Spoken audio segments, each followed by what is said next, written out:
welcome to healthy and holy conversations. Where we come to you monthly, seems like bi-monthly, because I got something coming up in 2 weeks to talk about spirituality and emotional wellness for the Black church, for the Black faith community. So we're sitting at these intersections. And this intersection tonight is one that I wish I knew more about. And so I'm about to find out about it. And I don't profess to know everything. So, but it was necessary to talk about because if we don't talk about it, then what happens, So we leave stuff out. And I'm honored to have who I have with me, trying to make sure that y'all can see and hear me. Because there was a lot of people that wanted to come on. I feel like I got two famous people because as soon as I put their pictures up, I got all the likes and shares and all of that. So again, welcome to Healthy and Holy Conversations. Tonight, I'm actually going to read bios because I want to respect people. Can't be goofy. I know I'm gonna get like Margaret crazy. Read a piece of the bio. I'm still gonna put my spin on it. So my first is my sister, my friend. We cut up together. We've been cutting up together for girls been almost a decade. Over 10 years. I met you in 2020. Oh, guys. Yeah. So over a decade of cutting up. So the great, the amazing, if I say the most reverend, I don't know, they might get me. So but that reverend, she got it up there too. Amber Lowe-Woodfork. And so I want to honor her. But my sis is coming tonight. This is who Afrofuturism queen. That's how I see her, because I have tried to follow her with it as soon as I started getting into it after Lovecraft Country. We're gonna talk about that tonight. But she is ordained with the CME Church, the Christian Methodist Episcopal Church. I almost slipped in my church history and said the other one, but they are Christian Methodist. And she is currently pursuing her Doctor of Philosophy and Religious Studies from Indiana University. And then my favorite is she's married to Jerry, and she got Miss Priss who be running her life. So that's really the bio. That's right there. So that's what she's doing. Miss Priss might pop up tonight. I don't know. She might show up. In Atlanta. Yeah. She's in Atlanta with her dad. Oh, okay. I didn't know. She welcome to come because she run y'all. That's what she does. So if she got something to say, she can. And then we have with us Dr. Phillip Butler. By the way, I will be calling them Amber and Phillip tonight unless they tell me to call them by their formal titles, because again, this is a conversation. But to be respectful, because this is Philip's first time. Hopefully it is not his last time on the conversation. Dr. Phillip Butler is an international scholar, and he is. I put his work up. So if y'all honored him and went and bought the book for his birthday, that man all over the world. International scholar who focuses at the intersections of neuroscience. Y'all gonna get to hear it tonight. Technology, spirituality, and Blackness. And I know some of y'all like, how can you? Because you can. He wrote a whole book about it. He is the founder of the Sequel Project, distinctly Black conversational artificial intelligence. Am I reading that right? With mental health capacities, yes. So and these will be up on the website for you to go read their bios thoroughly after tonight. Dr. Butler is a partner director at ELIF's AI Institute, where he leads the 80/20 project, where the institute works to change how computers see people, relate to cultural iterative languages, making sure I correct that later, and build the bones for data ownership model that hopefully creates a relational framework for the way AI is made around the globe. So that's huge. So he is also the author of Black Transhuman Liberation Theology. Please get it. I started reading it and I said, okay, I got to take my time and digest it. And his most recently, he was the editor of the Critical Black Futures, Speculative Theories and Explorations. He had published in journals such as the Black Scholar, the Journal of Posthuman Studies, and the Journal for Future Studies. He is currently working on his second monograph, Still Black Posthuman, A Theory of Uncertainty and Disorder. We're going to talk about, I'm going to throw up uncertainty because you put that on your bio. You did that. We're going to talk about that tonight too. And so welcome to the conversation. I am super excited to have y'all. And the first question tonight is, truthfully, what is Afrofuturism? Because I don't want people to walk away tonight with the way people have came and landed recently in Black faith community about what they don't know. Yeah. And Okay. definitions matter. Listen, Cornell West said definitions matter. Definitions matter. Um, yeah, I always like to point to the way that Yatasha Womack defines it in her book. It's titled Afrofuturism, the World of Black Sci-Fi and Fantasy Culture.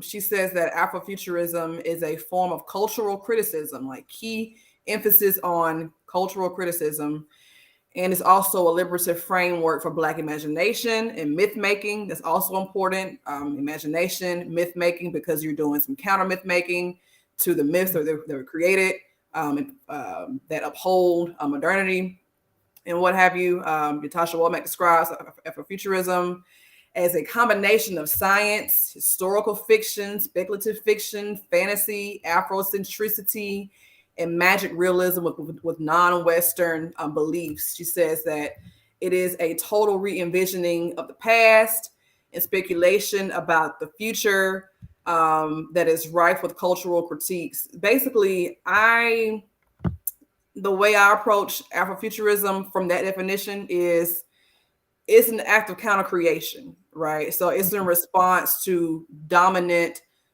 myths, theories, images, ideas that permeate really modernity and white supremacy, right? So Afrofuturism is a space where Black folks can counter create, can counter mythologize, and also counter dominant Western hegemonic white discourse, basically, right? And you use the arts to do it, you use music to do it, you use film to do it, you use preaching to do it, right? It's a space to counter create and to counter dominant hegemonic discourse about Blackness and whiteness and all that, right? But So it's I like want something to, Black folks need to be into. Black people need yeah, to be into this. Oh, yeah, okay. yeah, and Afrofuturism. I mean, I love it because so when it comes to sci-fi, for example, like we're used to in many science fiction films and even literature, white people are always imagined in the future, right? And Black people, Mm. tend to not be, imagined or thought of in the future or part of the apocalypse, whatever, right? Black folks ain't there, or have not been there. Because of the way that whiteness imagines, humanity, right, or whatever. I mean, so Afrofuturism is an intervention into that. It's to say we're gonna be here. We here now. We're gonna be here in the future, and you cannot have a world without Black people. It's just not possible. Amber called it an intervention. So Phillip, like this Intervention. intervention of Afrofuturism, because your work speaks to you. I mean, you basically made it an intervention and came up with a whole. I don't know if you came up with it, but it feels like you came up with help define a craft, the theology behind it.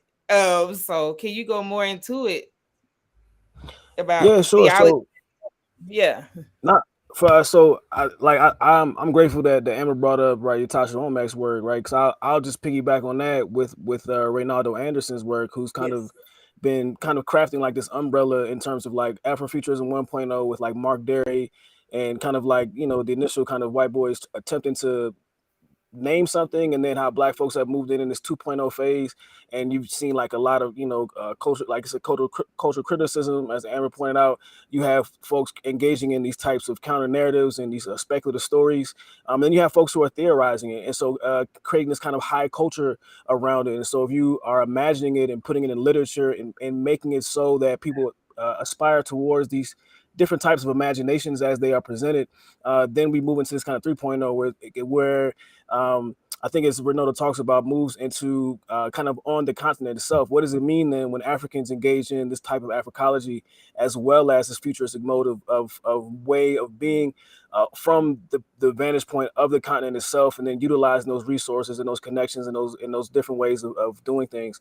And so, like, I think even kind of within the theological framework that I've kind of worked with in this transhumanist space, I think in many ways, right, the counter narrative I think is important, but I think what I do with my work intentionally is project ahead, because I think in many cases when we talk about science fiction we talk about even technological advancement as it pertains to, you know, like ChatGPT or whatever the latest thing that's happening in physics right now, right? This is the workings of, you know, like somebody else's imagination and us kind of working within that, you know, within the vacuum of that space. So what does it mean then to imagine something that is not only your own, but then projects beyond even the limitations, and even the what seem to be like the natural, and even logical kind of trajectories that are placed before us with somebody else's imagination. So, you know, if I think one of the things I like to say is that if you don't create your own future, you'll be bound to somebody else's, right? And so, what does it Mhm. mean then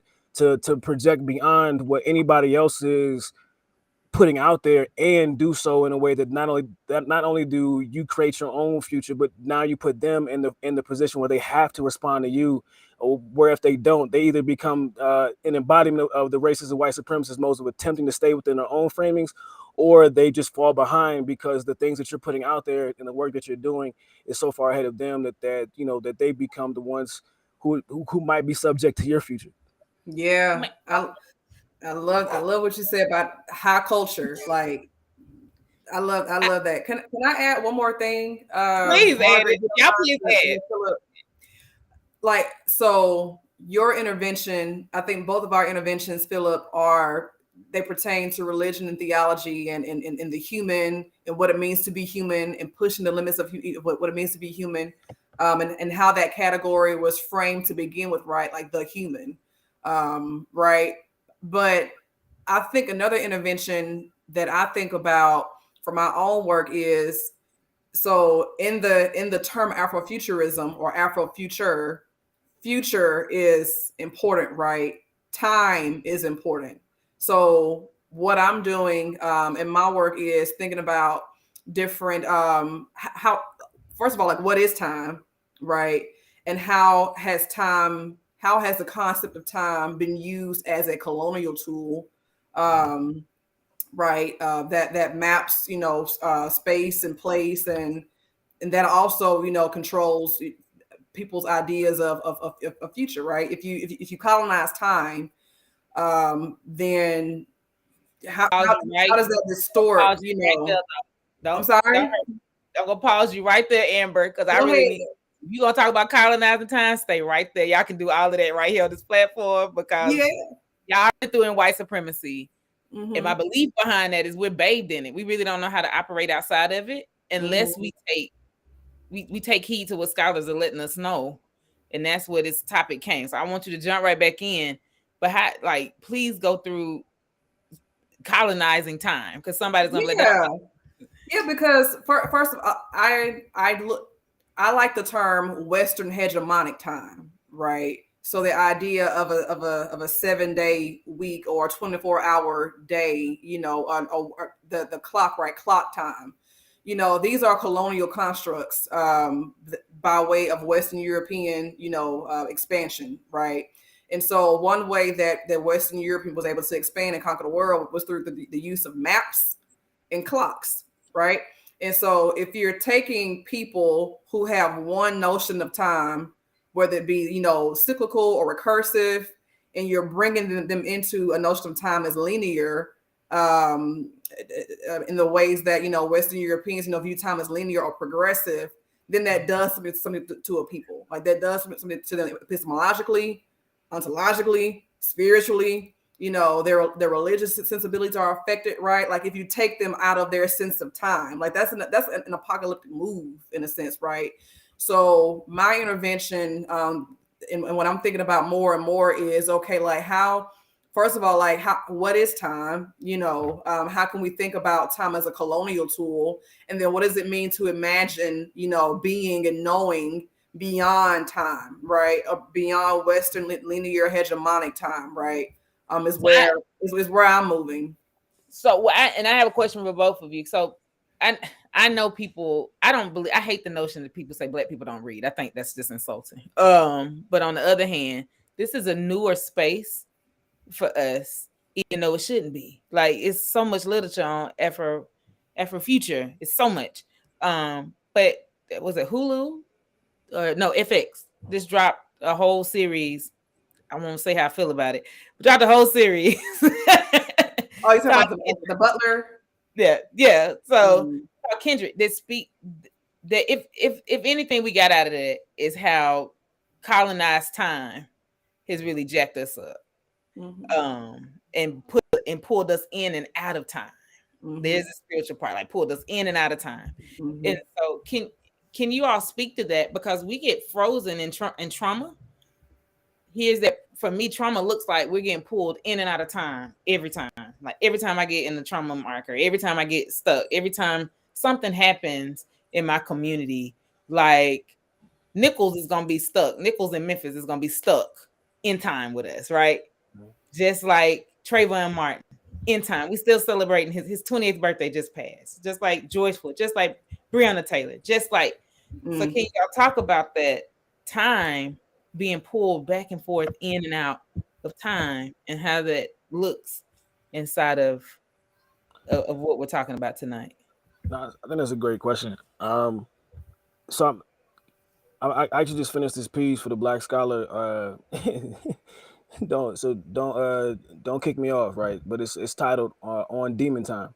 Oh, you fine. Um, but You Listen, you fine. I stay on demon time, Phillip. Okay, hey, hey, so I'm gonna but be on demon right, time when I get off the same. Be on demon time. Okay. hey, listen, I hear you, and so this it's on demon time because it's the idea of the demonic within a Western framework is that which you cannot explain or that which you cannot control. And when we Mm. talk about blackness and being something kind of in this space, I think a lot of scholars talk about fugitivity and right this idea of blackness being something that is always escaping, right? And Yes. so there's this idea, but even that is still not freedom, right? It's still getting away from something like maroonage is not freedom, right? And so when we talk about moving into a different time, it also speaks to what it means then to work within one's own internality, right? And then what does it mean for Black folks to work within the time of their own internal space and then do that in a collective way? And so and then but then so it's like it's one thing for Black folks to kind of quote unquote sync up onto demon time, but I think it's something else to engage in demon time as an act of not just rebellion but intentional freedom to say in the middle of whatever the hell we got going on, I'm choosing to or reorient myself according to my own kind of framing as a means, knowing that my embodiment and therefore my internal framing is simultaneously going to be that which would allow for the deterioration of what has historically been the pulling in and out of time. Because Black folks have been jolted into kind of this somebody else's time and somebody Yep. else's way of life and somebody else's way of doing things, let alone what does it mean then to then kind of being brought back to one's body and then having to deal with that trauma there. And so what does it mean to wrestle with that trauma, befriend that, and then orient oneself within that space and move in this trajectory opposite of and pretty much pulling the rest of the world with you, if you will. Yeah. Yeah. Yeah. Woo! I was. All right, let them digest it. Let them digest it, Yeah. because again, demon time. You can say what you need here, but even defining it, a lot of our communities don't even know this difference. They don't even know the difference in time. They think this is just made up. Like again, Lovecraft Country is where I was like, what is this? Like, and I mean, just stuck in there. But we watching there where our people are getting pulled in and out of time. The Mhm. beauty of it is that the writers decided, well, we're gonna throw us future, but we're gonna have to hit it back. I mean, in and out, and we got to bring all of that with us, as Phillip said, all of that. Like when Mhm. I go here, I'm bringing all of that with me, pain, sunshine, whatever, and it gets locked in our psyche. So sitting here working in it's demon time. Am I saying it right? Yeah. Mhm. Okay. Working in demon time. One, I don't like the name because I feel like we done labeled it as a deeper version of CPT. But no, but I Well, think how what does it work? I I think I like the term demon time because if I'm here, I want to make sure I'm hearing you correctly, Phillip. I think you're referring to what I call Western hegemonic time as demon time, right? So nah. So what I'm saying is, Okay. so like if we think about like you think about in the pandemic, right? Demon time is that is activities normally left after 10 p.m. That which is already Okay. demonized, right? So you And mean then in the pop culture sense, like demon it, time? Okay. Okay. yes, but then I mean, if you want to go like within more of like the religious space, like we could think about the ways in which Western African, and even just kind of more broader, like the larger umbrella of different African traditions have already been labeled as demonic, right? And so Right. then, just to be yourself, you've already been labeled as the demon, right? Just to Hmm. being black, Yeah, right? And so in order I to just got live, you. to be, and so this is one way of saying, just be the monster, just be the monster that they say you are. Yeah, What happens if you just be that monster? I Be, got you. and so leaning into that, into its fullness, knowing that in some ways what they're trying to, like, if they say, like, if you angry and you black, that's they're calling to the space to know of the wisdom that comes from the anger of being black in this space. But they won't let you, they don't want you to be angry because there's a wisdom as to why you are angry in this space. And so to Hmm. live out of those particular emotionalities, and to live out of one's being that they've already villainized. But that is also the thing that is empowering you, right? Because to be yourself in a space that already suggests you are a demon would then suggest that for you to be an angel in that space would be them. You'd have to be them, and you Yeah, can't ever be them. And to be them is a loss of yourself in that way. And so go ahead and be what they label you as, knowing that in that within that sense, the divinity that lives inside of you will spring forth, and they'll call it something else, but they can't control it. And because it hmm, can't be controlled, it therefore is a rupture in the linear time that they are attempting to bind people to. yeah, yeah. No, I got you. And I was just talking to one of my advisors. We're reading Enoch and some other apocalyptic texts, right? Mhm. And one thing that came out of our conversation today is that for colonized people, time is always marked by acts of wickedness and trauma, right? So whenever you read the book of Daniel, whenever you read, Enoch and the apocalypse of the weeks and the book of Watchers and whatnot, time is always the way that they identify time is always around, something happening in the empire, that's oppressive, right? Or it's just a traumatic event, period, right? So what does it mean then, first of all, for one sense of time to be organized around trauma? And then what does it mean then to move beyond that to another, sense of time, right? Is what I'm trying to, like I say, like we're saying right now, like, work through right now is it possible to imagine time beyond time? Like what does that look like? Right. And I think that's what, Lovecraft Country tries to do. That's what Butler tried to do, or tries to do, throughout her corpus. Even Toni Morrison, right, who's not categorized as speculative, but I read her as speculative, especially Beloved. It's all about time, moving in and out of, one's memory and slavery and rememory, right? That's not linear. That's a cyclical, recursive kind of time, right? Yeah, like what does it mean to just riffing off of you, Phillip, like to move, like to imagine time beyond time? Like what is that? And can we are our minds and imagination so colonized that we can't imagine that? You know, do we have And to have language to to Oh yeah. construct something like that? I don't know. No, and I I mean it's wonder for definitely. both of you, I wonder this just for Margaret. I'm just curious to know because you just brought it up, Amber. Like, is it possible that we can reconstruct this? And I'll take it deeper. Is it possible that we can reconstruct it without destroying each other? Because there's a lot of truth that has to come to light in deconstructing with this to reconstruct it into a healthy state in a way that, for me, I see as power being Yeah, I displayed by mean, voice. I Is would. that possible? Yeah, I mean, I would even say, is it possible to imagine ourselves in the future, or future time, or time beyond time, without replicating the very things, that we just escaped from, or that, that were oppressive to begin with, right? um is it possible to imagine an alternative without then creating another version, of the same ultimacy and the same, totalizing reality that we just escaped from, right? Like, is that possible? One thing that Butler, for example, does in her literature is she plays with that tension, right? So you're in these other worlds. Like for example, in Dawn, everyone should read Dawn. It's a crazy book. It is freaky as hell. One thing she does, like first of all, you don't know where you don't know like where this story takes place. Is it out of space? Is it on a spaceship? Like where is the story taking place, right? But it's in the future. It's in a future time. But again, the same things that took place on Earth that led to its devastation and ruin show up still in this future space, right?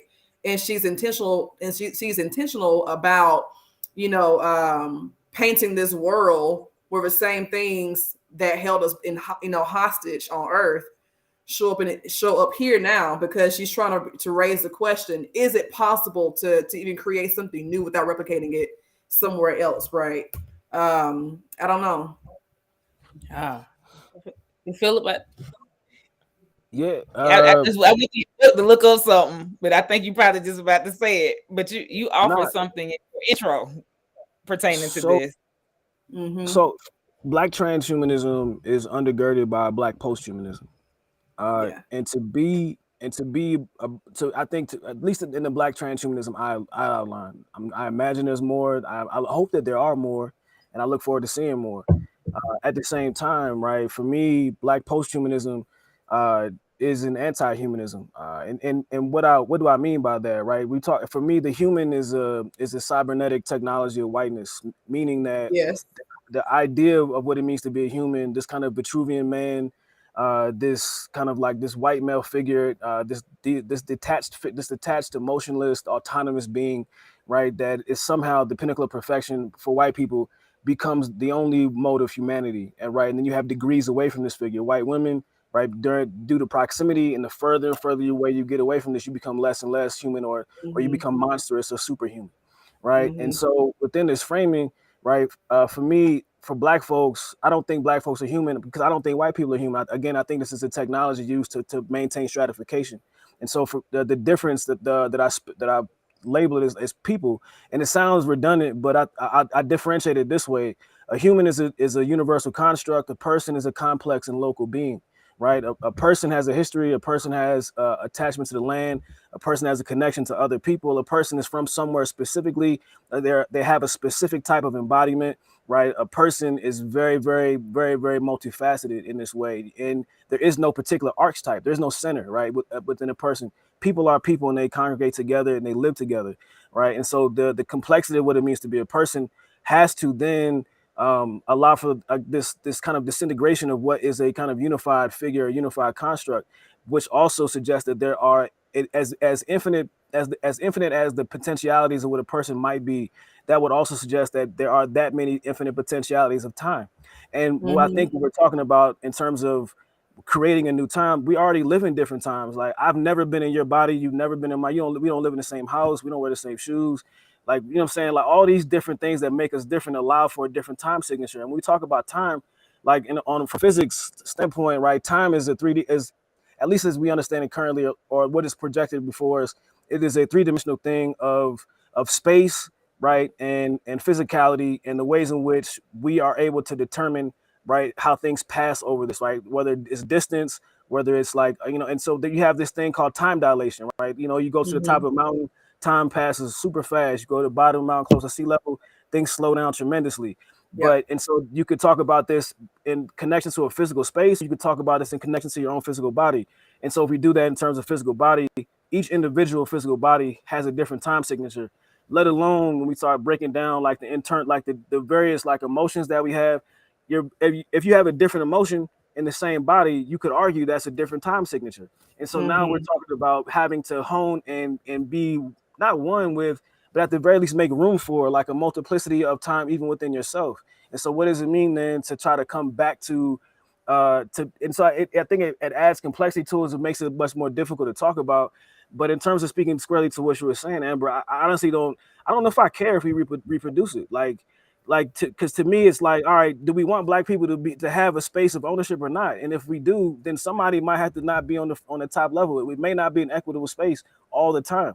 Like I think we're not necessarily comfortable with the idea that we can do and perpetuate certain types of harm. Like even our relationship with the divine figure, right? God is, if we live in a relationship with disproportionality the disproportionality suggests that there's harm being done, or at the very least, we're in an oppressive relationship. And I know it may not be a favorable, kind of framing, but if we're below somebody, we're not on the same level as them, which suggests that we have to potentially either be harmed or placed in harmful situations.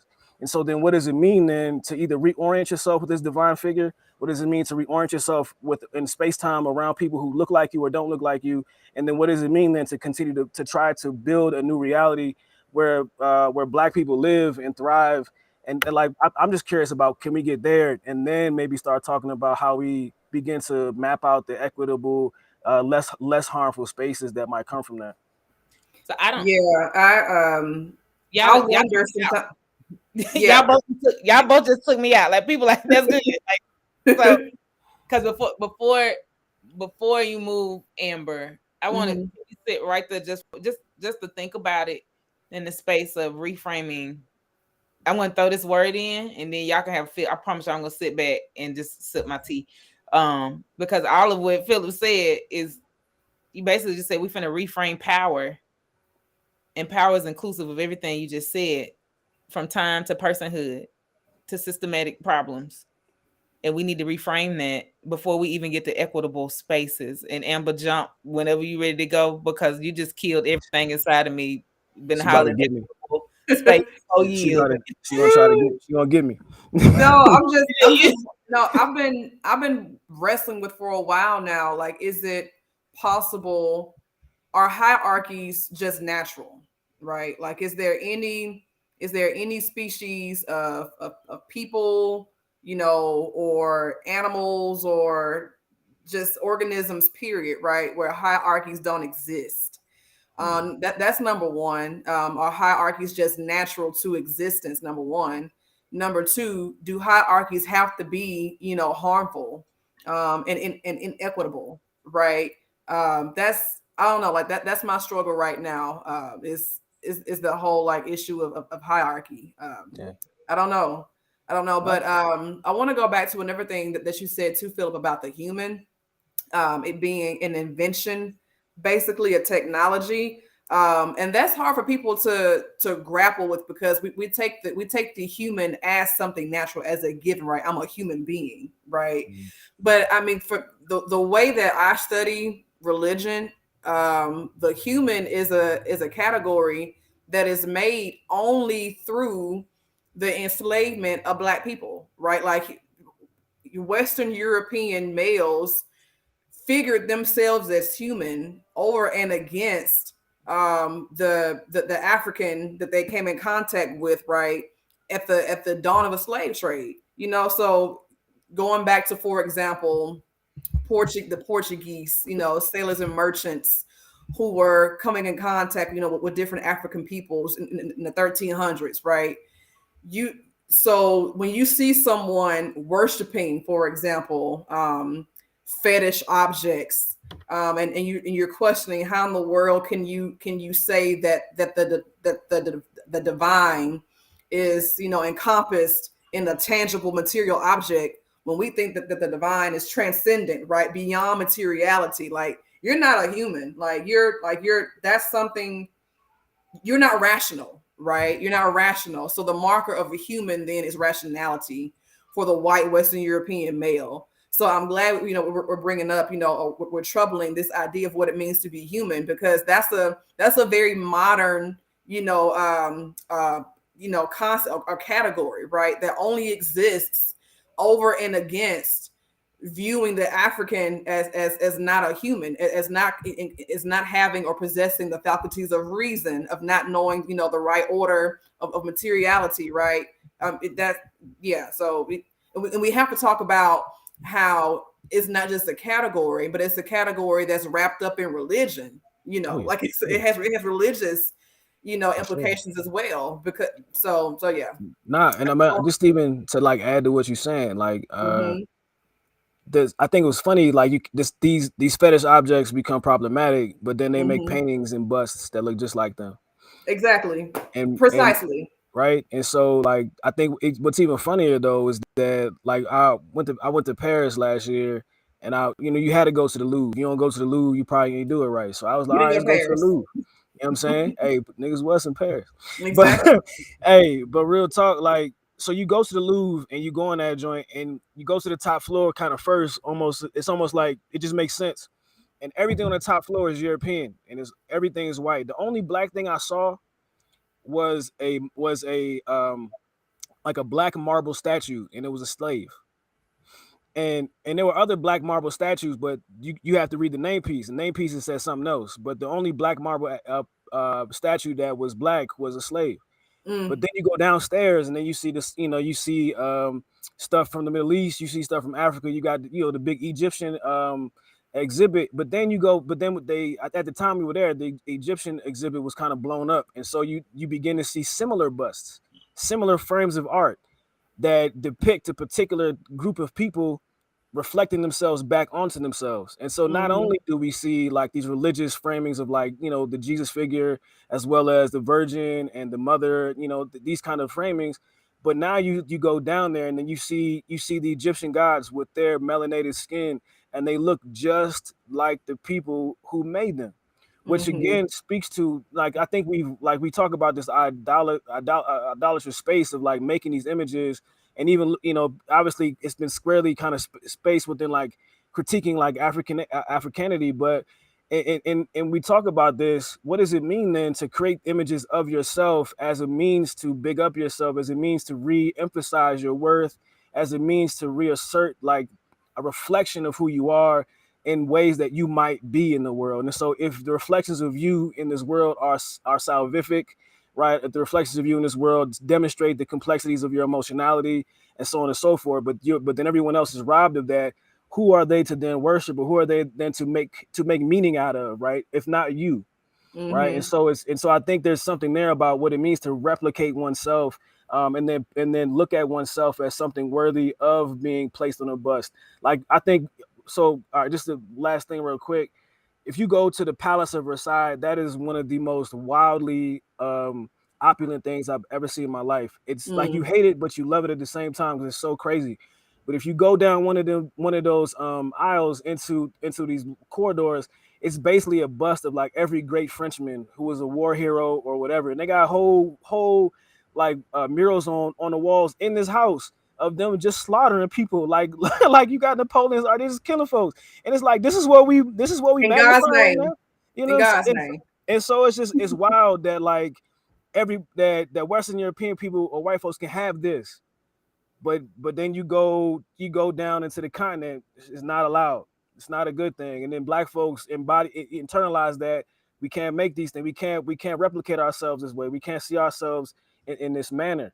And so I'm curious about the ways in which we might be able to do something like that. Yeah. Well, that going back to Lovecraft Country, I think it's episode 8 or 7, Hmm. the I Am The I episode. am episode, Oh yeah, yes. that's Oh my God! Like yeah. they did that. So is it okay if we move there, Margaret? Oh yeah, no, Um, y'all listen. You say I put it on mute because I knew it. I started something, but I want I yeah, want I want us to move there because this idea of self, eh, and I was gonna say I kind of know where Phillip might go, but I don't. After y'all done broke down, human honey, I got to go back and listen to myself. I was like, I'm a human. Like I done killed all my little hashtags, uh, but I love it though. But this idea of I am and how we take the scripture, we take what I am, how we are build ourselves off of well, should I get kicked off my own platform? We don't build ourselves off of a Eurocentric model of some words that they done took and redacted and rewrote and put out to make sure that they are still on top. What is I am looking like? Because episode 8 of Love Care Country. Y'all go, it's still on HBO. That yeah, one season, but we know why they took it off. Thank you, Courtney Vance, for slipping up on the radio, uh, telling everybody why. But that led into the why too. Like it literally synergized. I don't think just black women, even though it was about a black woman, it was synergized black people. yeah. Like see how powerful we could move through time, in time, and be there and come back with that. Because it wasn't just the pain she brought back. Mm-hmm. So yeah, we can Yeah, move. We can move right there. yeah. No, like that. First of all, like if let me say this. There is a book first, right? So it's the show is based on a book, written by, I think his name is Matt Ruff. And the way that Matt Ruff wrote the book, you wouldn't even know it's Black people, period, in this book, because it's so flat. I think he wrote it in that way so that it could be adapted later on. Like I think he wrote it with the intention that I want this to be picked up, right? So that, the producers can do what they will, with the characters. So that's my generous read of it. I'm being generous right now. Because again, like there are no signifiers in the book that anyone is Black other than you just saying they Black, right? But that's one thing. So, I said that to say that episode, what happens in that episode is not in the book. I don't think it is. I think that was added. I read the book and I tried to find it. I think Misha Green took some artistic license as she should in that episode with imaging the divine as a Black woman, right? Who's not only a Black woman, but she's a physicist, I think, or like an astrophysicist. The divine she's a scientist like that. I just still have no words about how important that episode is. And then the phrasing "I am" for me speaks to the Exodus narrative, where Moses asks the deity in the burning bush, who shall I say sent me? And the deity responds, I am that I am, sent. Tell Pharaoh that, I am that I am, sent you, right? And I don't profess to be a Hebrew scholar of the language, right? But I do some word study. I can do word study, right? And I think if I'm not mistaken, I think that phrase "I am that I am" translates roughly to "I am becoming." I am becoming. I'll be.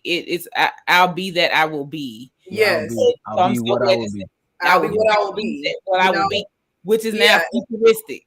That's the most hood thing. That's the most hood thing God said. Like, I'll be what I'll be, guys. I'll be what I'll be. I'll be what I'll be. Which means that I'm not stagnant. And if I want to bring it to the whole time thing, I'm not caught in linear time. Yes. Because I will be what I will be. I am becoming, and so we could talk about that, for hours, right? But I think it's important again to note right here that even the deity, rejects in some way the notion of this linearity of time, right? And so that makes space to image or to think of the divine as anything other than the ways in which whiteness has imaged itself, as the divine. If that makes sense, right? It all makes complete sense, because even just speaking. I'm gonna be where I'm at.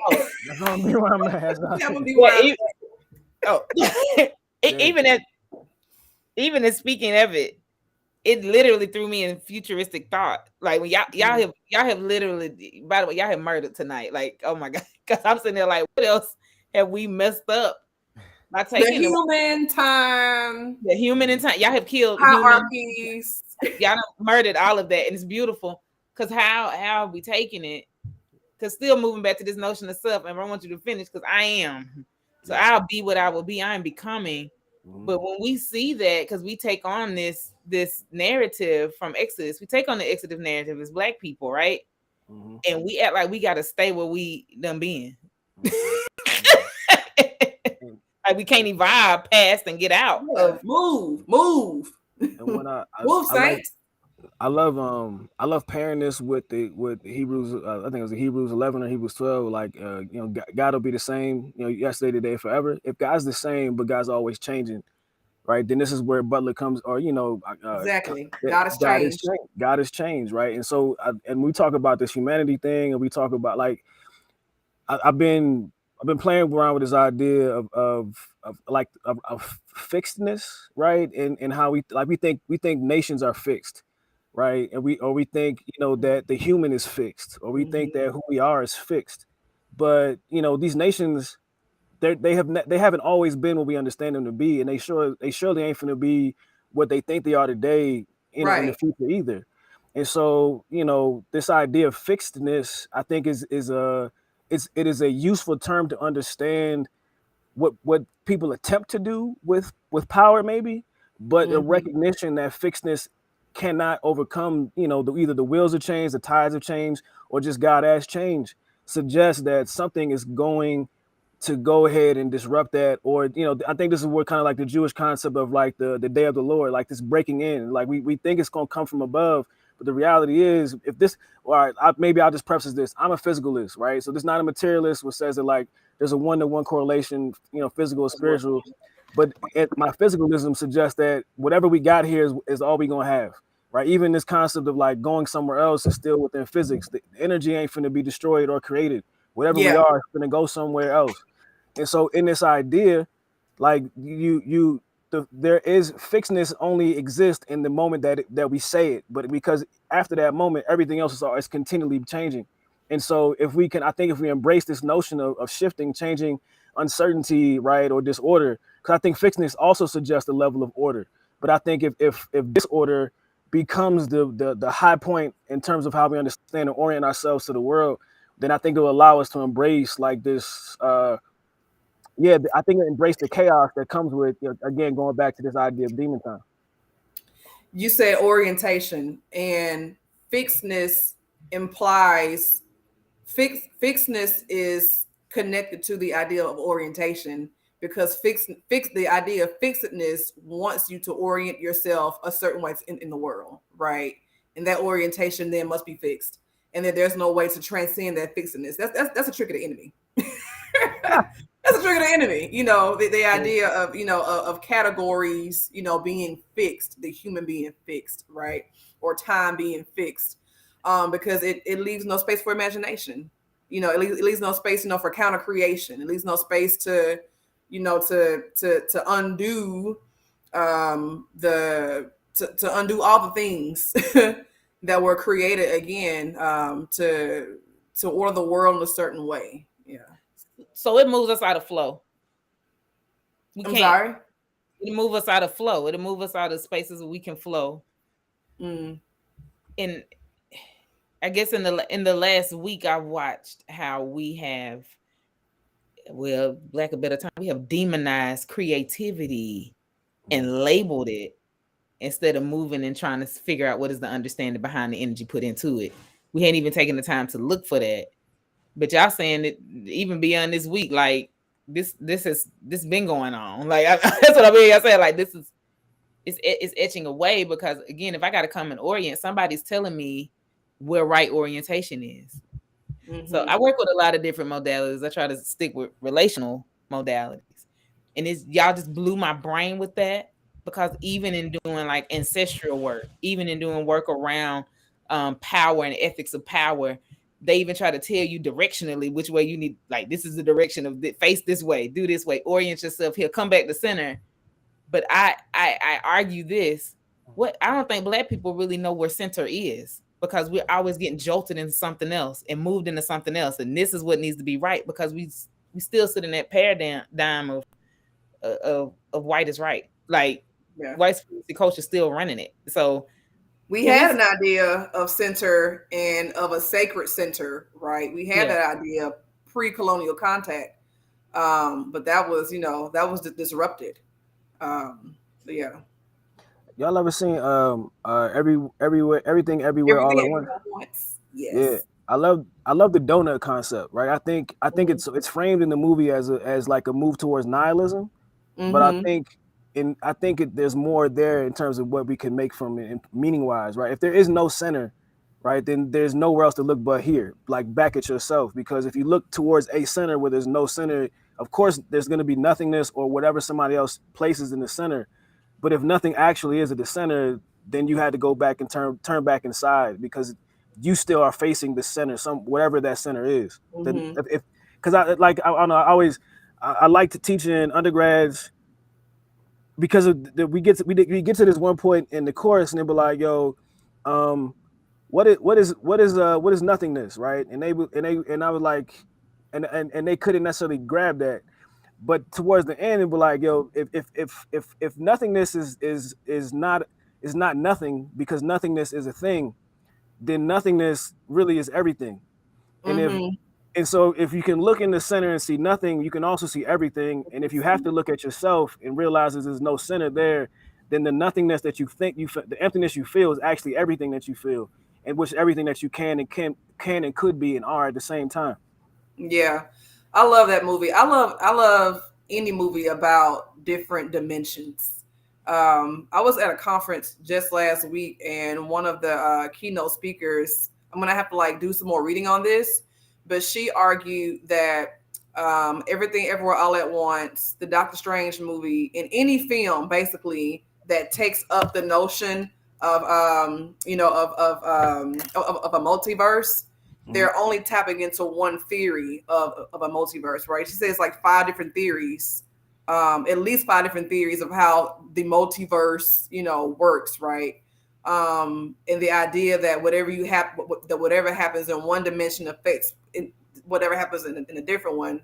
That's just one like theory of the multiverse.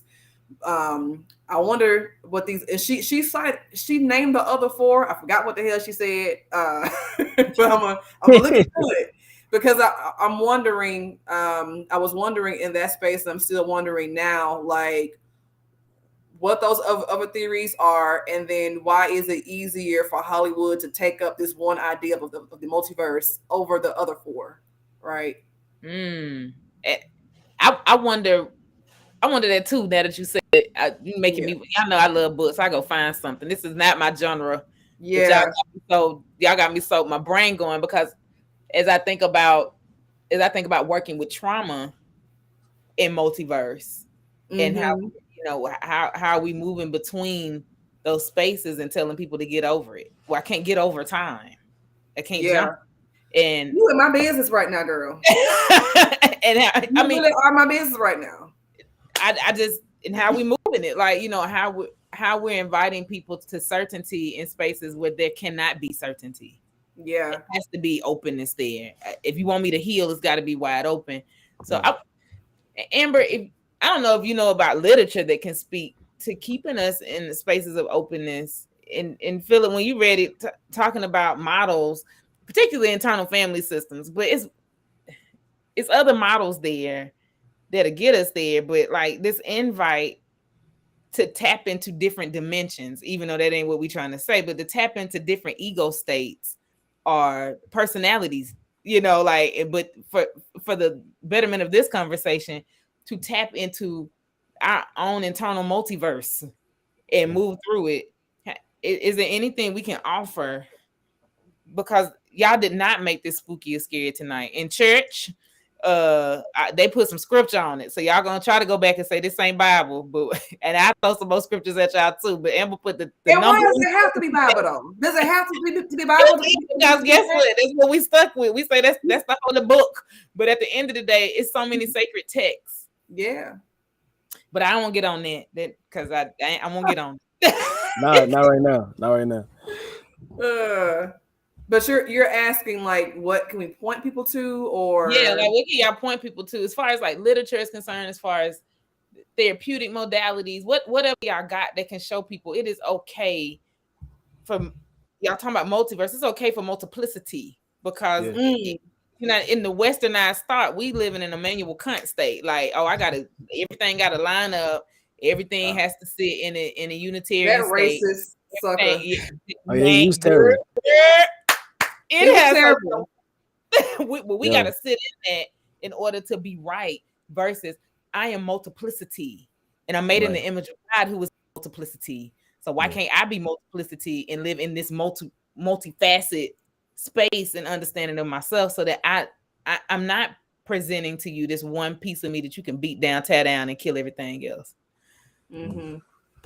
Yeah. You want to go first, Phillip? Sure, why not? Mm-hmm.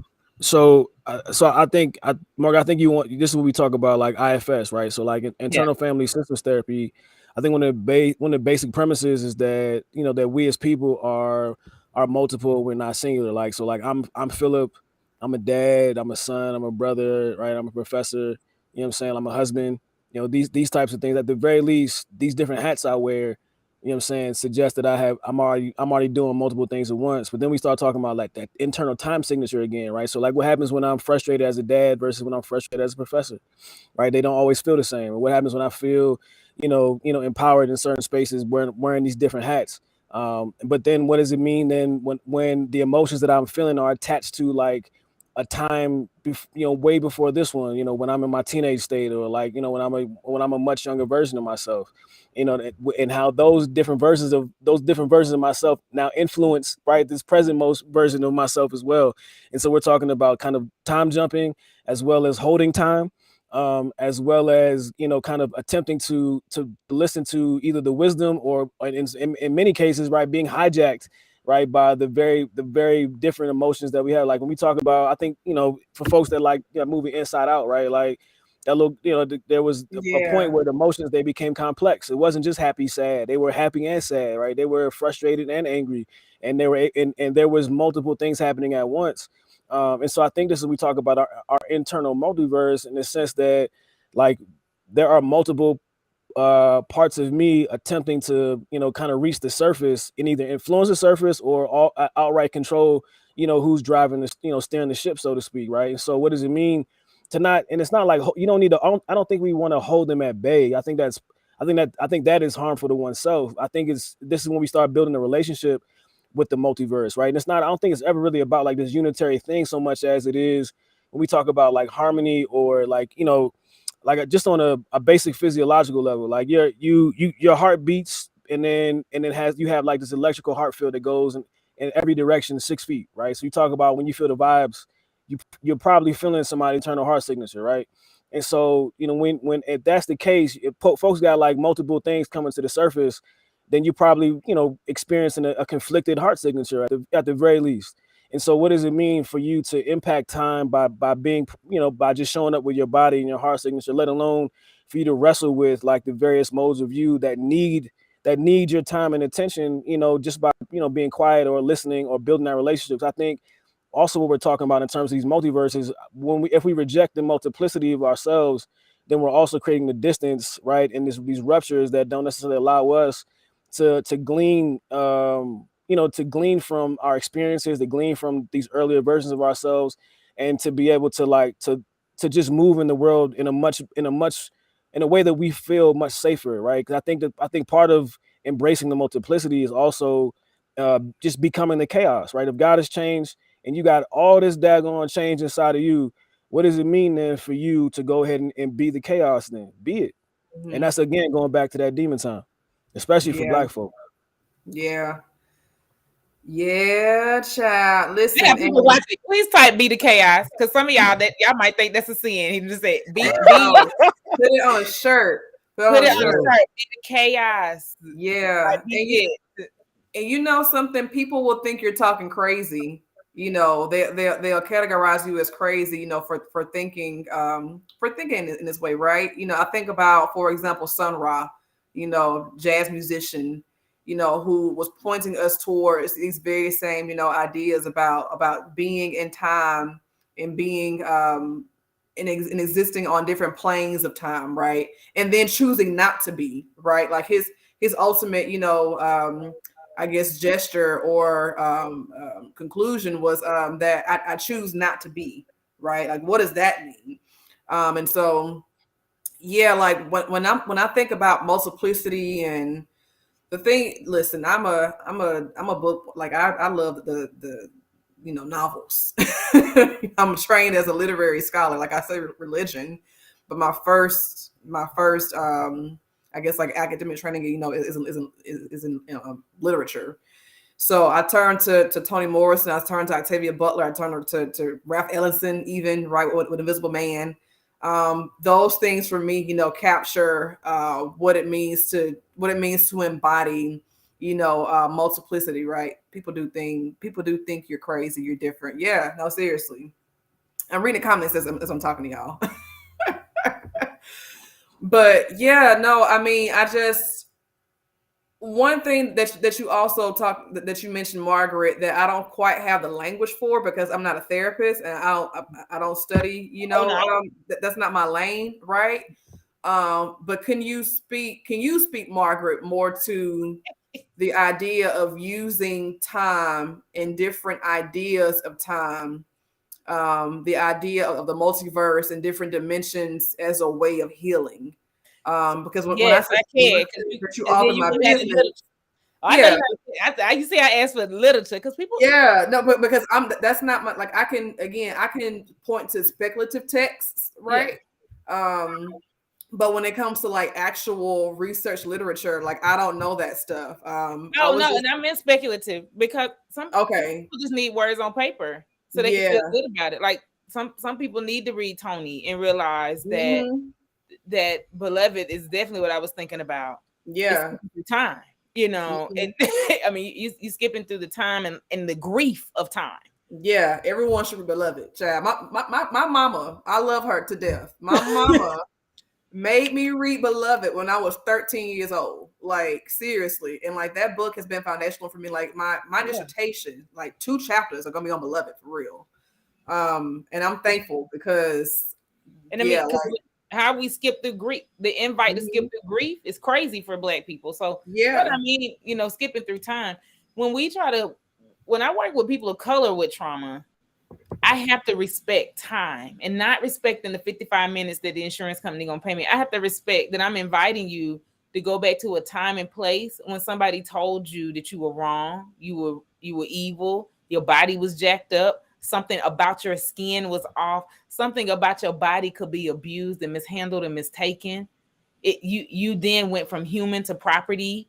Even if it was somebody who looked like you that did that, coming with sexual trauma, you were something I possessed, and I'm asking you to skip back into that time and pull that with you in a healed state, right? So, Hmm. oh my God, like what I'm asking you to time travel back to something very painful, Yeah. sit with it, befriend it, get along with it, like see it, and then asking you to find some resolve around it through some resource that's internal or external.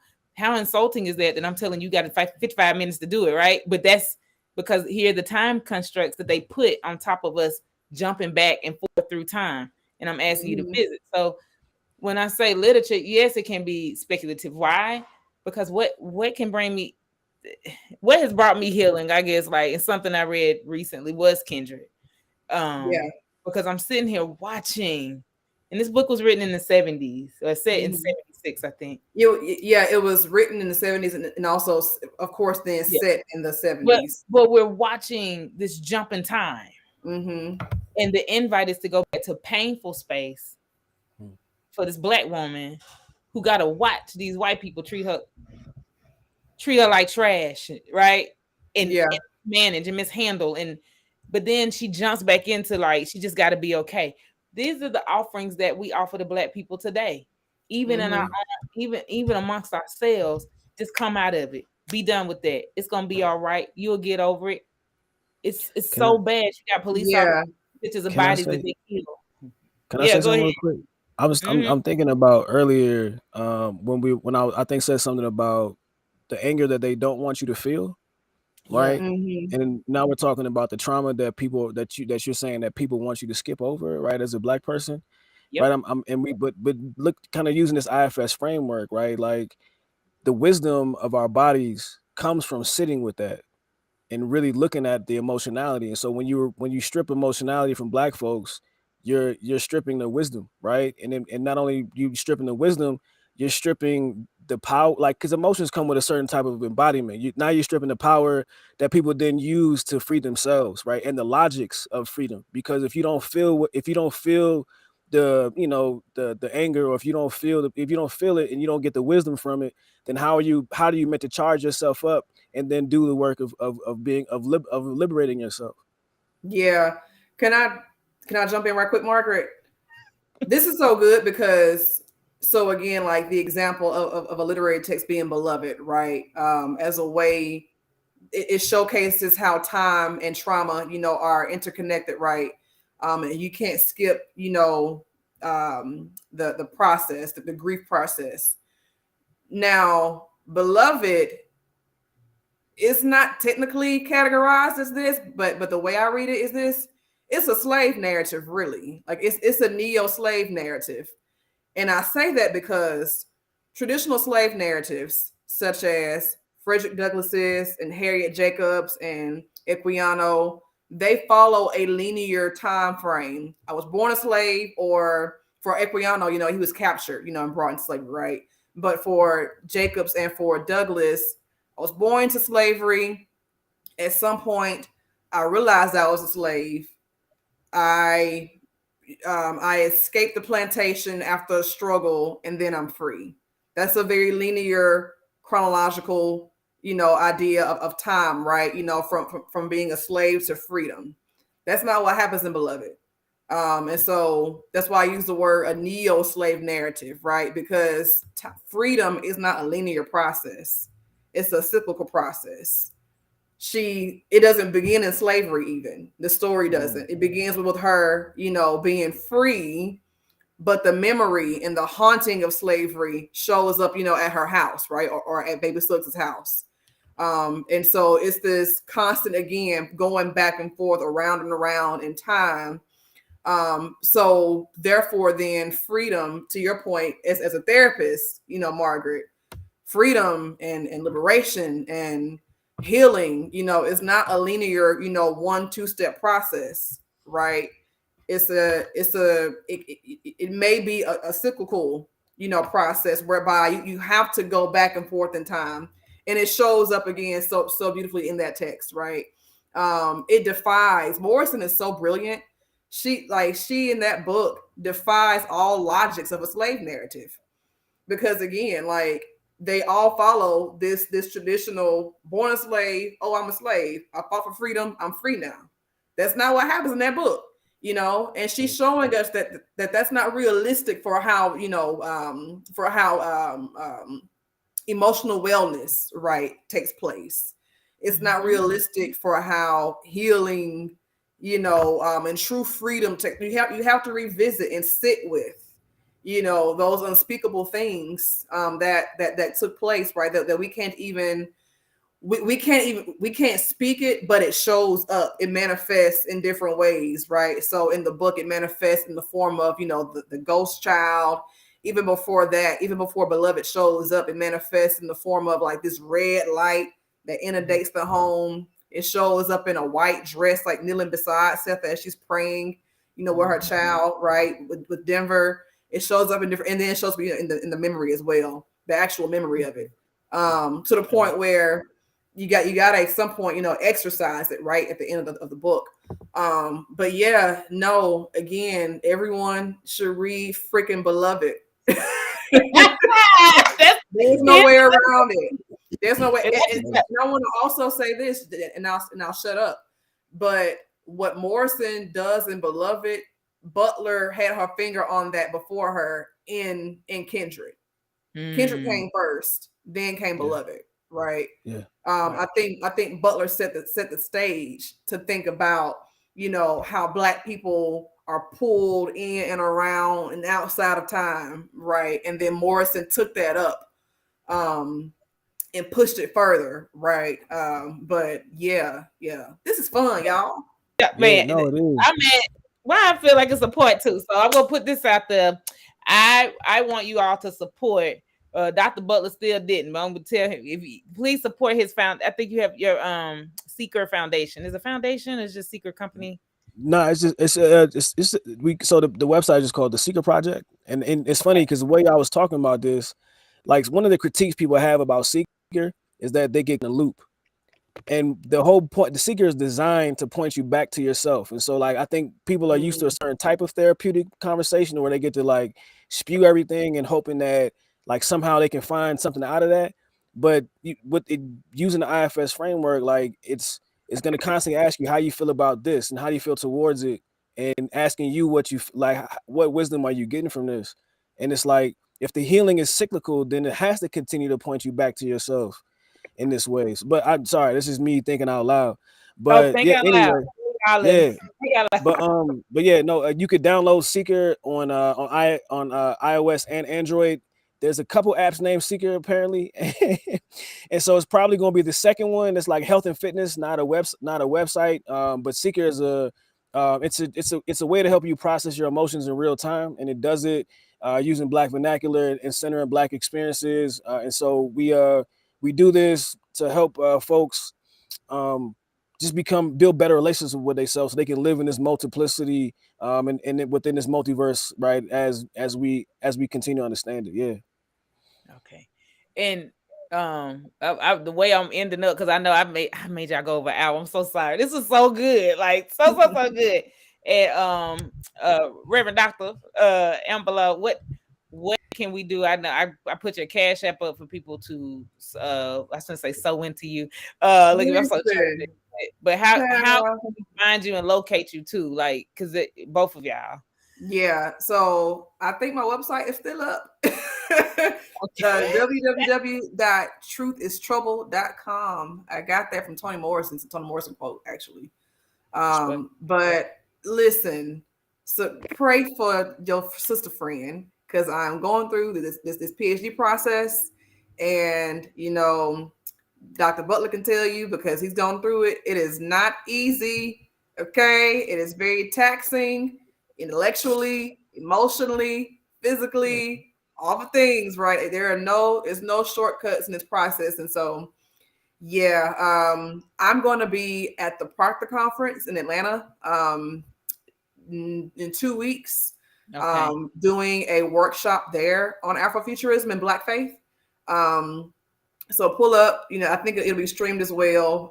It's going to be at the Marriott Marquis, I believe. It is.